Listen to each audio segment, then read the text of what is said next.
some rocks, and a wild Matt Beenan in his natural habitat.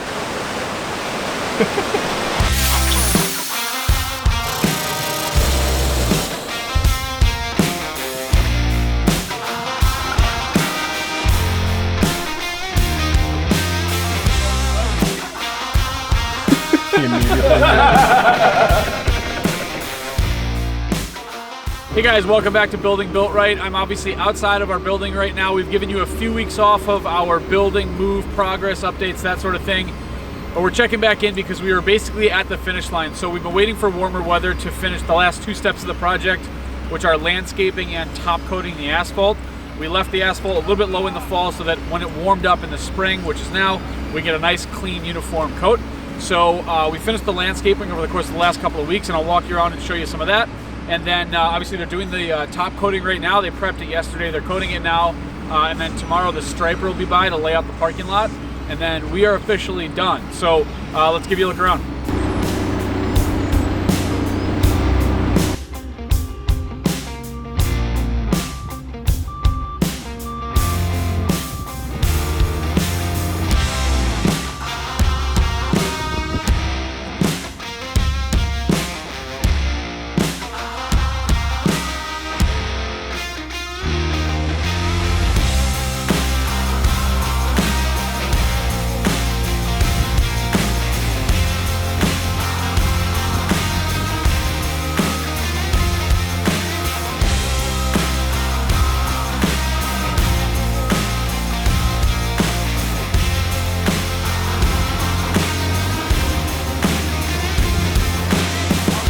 Alright, so obviously there's some trees between the parking lot of our neighbors and our parking lot. It's a little loud out here. Let's walk around back and start behind the building where it'll be a little bit quieter. Alright, so we're on the south side of the building right now. You can see our kind of break area patio here. When you build a project like this, depending on the town, but in this town anyway, the zoning commission has some authority, and their regulations have some authority over what type of landscaping you do and how much landscaping you do. So obviously you can see we're surrounded by some residential properties.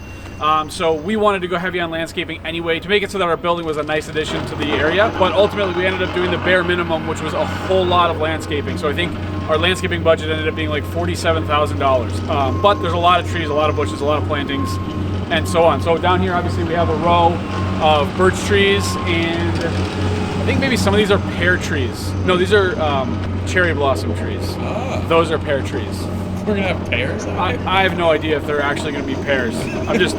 I'm not a landscaping guy, so I just trust the experts. So all kinds of shit. So I mean, one of the beautiful features of our south yard right now is this conduit that's above ground. If you see over at the transformer, there's a couple of panels on 8x8 or 6x6 posts. That is temporary, so it's not temporary power like we had during construction. It's permanently installed, but it's temporary for us because we're still waiting on our 1,000 amp service switchgear from the building.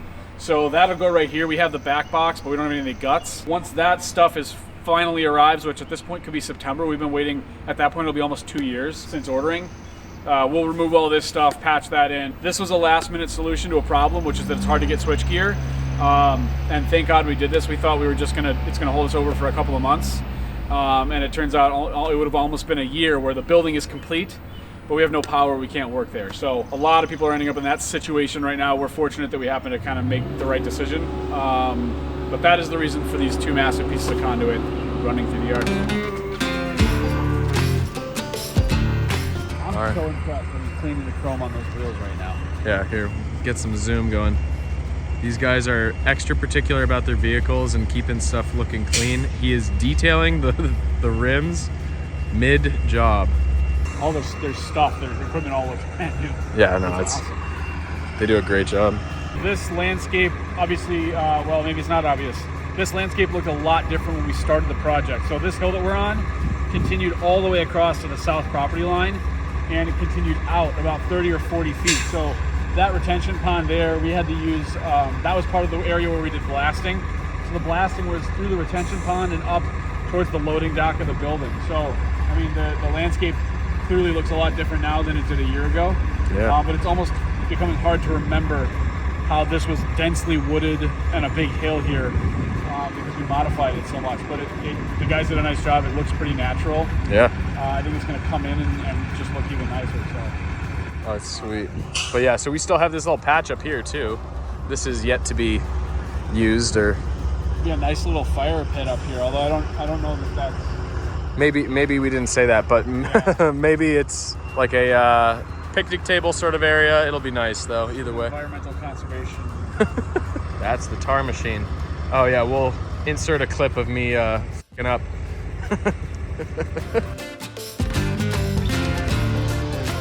Max, what are we doing here?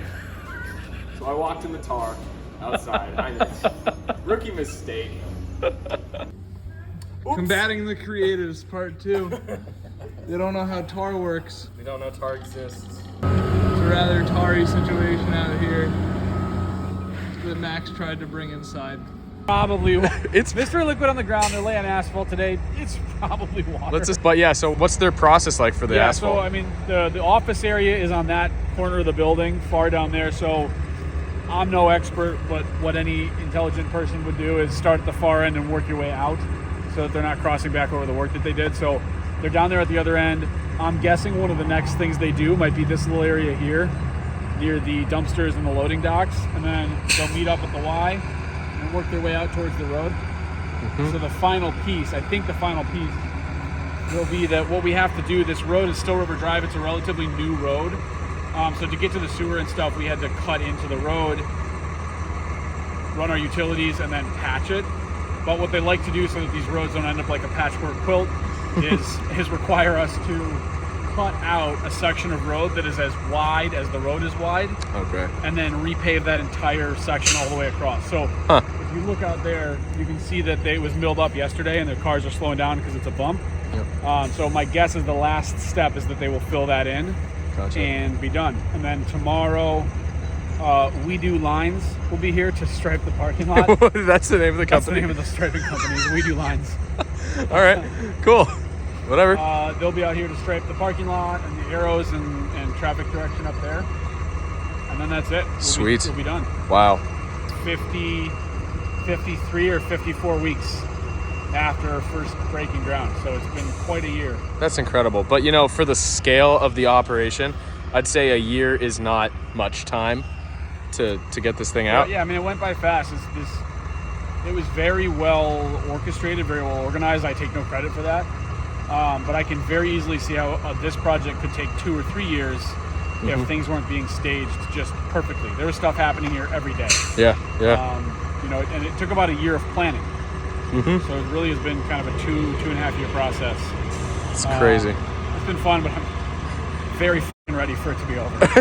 So we're up on top of the hill here, checking out some trees on the other side, seeing if they've perished. Some are surviving, like the evergreens, but really they kind of got decimated by the sun and lack of water over the past year. But yeah, it's like this is the very first thing we had to do before we could even start disturbing the ground. We needed to plant these trees and build this fence to provide some screening for our neighbors.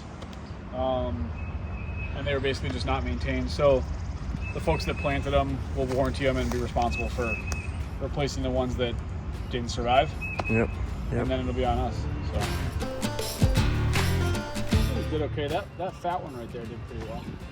The evergreens this one, like it. Only 15 feet away is totally dead. So I don't know. Maybe they weren't planted properly or something. But, very interesting. So that's like our landscaping, but actually part of the reason that I bought the property that we're on here is that the landscape in our area here is beautiful. So I was thinking, I mean, obviously that's our building. I was thinking we'd walk, there's like 100 feet that way.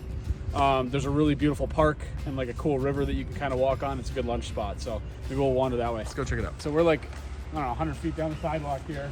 This is it. This is Harrybrook Park in New Milford, Connecticut. If you were driving through the park, you would enter over there and you would leave across this bridge. So there's a car coming here. It's a one-way bridge, but we'll go down here and take a right.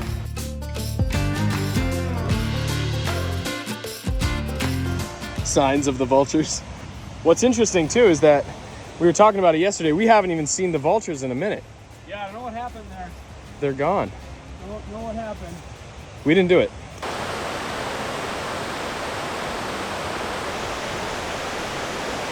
This is a little escape from the shop. And this took us what, like 30 seconds to get here? Yeah, we're like 200 feet from here. That's awesome. Mark my words, we'll be back with a tiny rock crawler. Oh, yeah.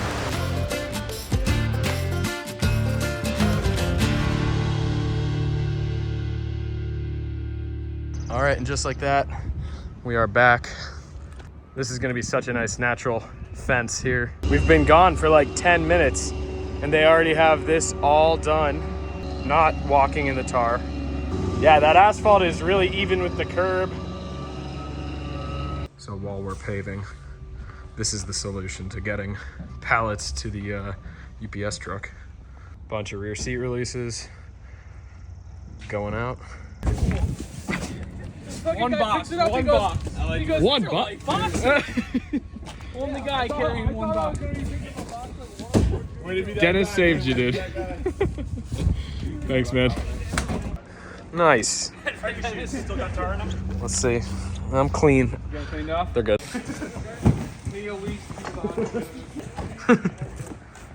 Don't hurt yourself now. Yeah, right. I think we're good after this. Thank you, Jimmy. Love the smell of asphalt in the morning. Guess what the company is called that's going to be doing the lines tomorrow? Oh, we might need next. The company's called We Do Lines. I was like, all right, Beanin. Okay. I bet they're the fastest crew you've ever seen.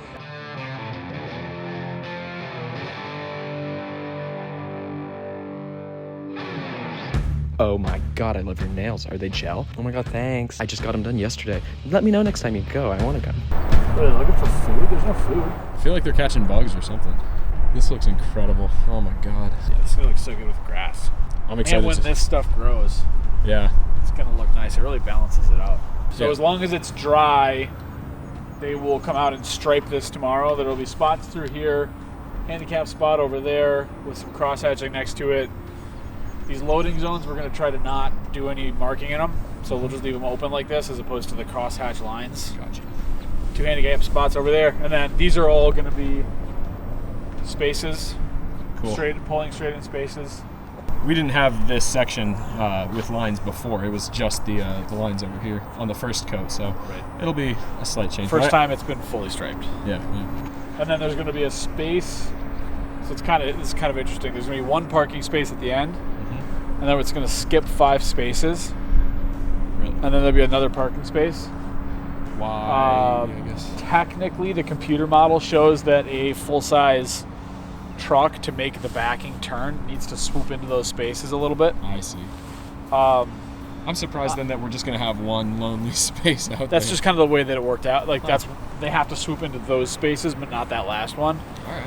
So what we're going to do is just stripe. We're just going to leave that loading zone open, and then we'll do some field testing with actual trucks. Okay.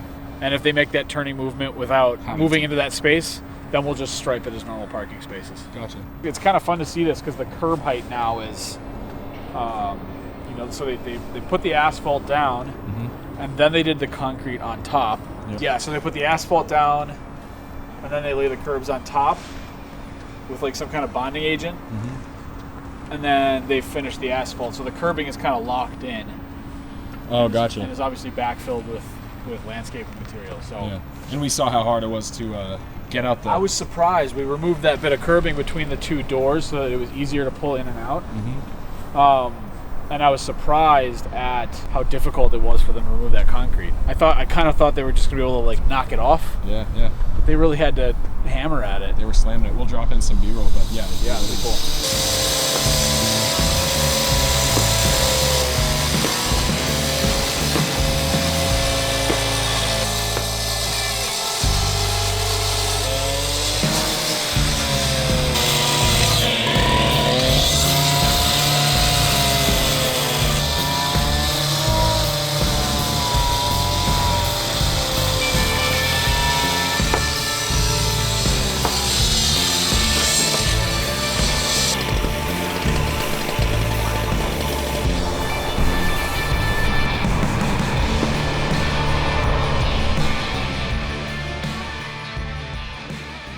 Quite the scene, but it looks so much better without that island.